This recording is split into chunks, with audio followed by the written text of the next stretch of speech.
আমি শ্রাবণী। রোজগার মতো আজও আমি এসে গেছি তোমাদের একটা ছোট গল্প শোনাতে।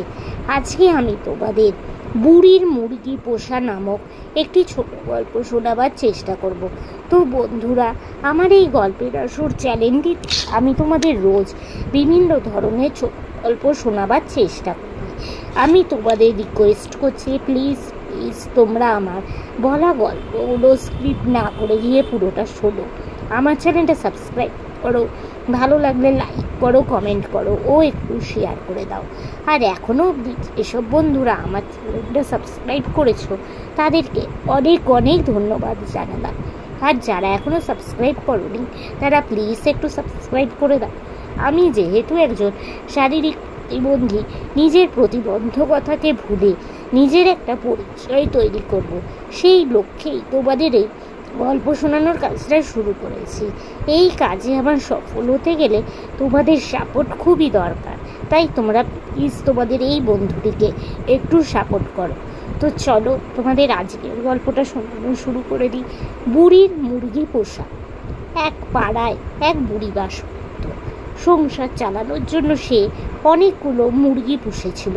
মুরগিগুলো যা ডিম পারত সেগুলো বাজারে বিক্রি করে বুড়ি যা টাকা পেত তা দিয়ে মোটামুটি সংসার চালিয়ে নিত।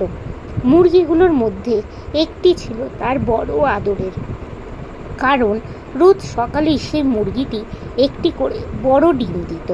এই জন্য বুড়ি তাকে অন্যান্য মুরগির চেয়ে একটু বেশি যত্ন করত, একটু বেশি করে দানাও দিত। একদিন বুড়ি ভাবল, আমার আদরের মুরগিটাকে আমি যে দানা খেতে দিই তাতেই যদি সে রোজ একটা করে ডিম দেয়, তাহলে ওর খাবার দ্বিগুণ করে দিই, ও নিশ্চয়ই দুটো করে ডিম দেবে, আমার ঘরে আরও বেশি করে টাকা আসবে। এই ভেবে সেই দিন থেকে বুড়ি মুরগির খাদ্যের মাত্রা দ্বিগুণ করে দিল।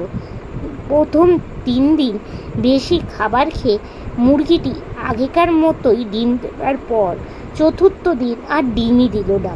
পঞ্চম দিন, সপ্তম দিন, ষষ্ঠ দিন, নবম দিন এবং শেষমেশ হৃষ্টপুষ্ট মুরগিটি 3-4 দিন অন্তর অন্তর একটি করে ডিম দিতে লাগলো। অবশেষে আরও হৃষ্টপুষ্ট হয়ে মুরগিটি ডিম দেয়া একেবারেই বন্ধ করে দিল। ডিম তো বন্ধ হতেই বুড়ির চক্ষু চড়ক গাছ। বুড়ি নিজের কপালে চাপড়ে বারবার বলতে লাগলো, আমার নিজের বুদ্ধির দোষে বেশি লাভের আশা করতে গিয়ে আমি সব হারালাম। ওর থেকে আমরা কি শিক্ষা পাই? যে সব সময় বেশি লোভ করলে তার ফল খারাপই হয়। নমস্কার। তো বন্ধুরা, আজকের এই ছোট গল্পটা এখানে শেষ হলো। তোমাদের যদি ভালো লাগে প্লিজ একটা লাইক করে দিও, আমার চ্যানেলটা একটু সাবস্ক্রাইব করো ও শেয়ার করো। আজকের মতো আমি বিদায় নিচ্ছি।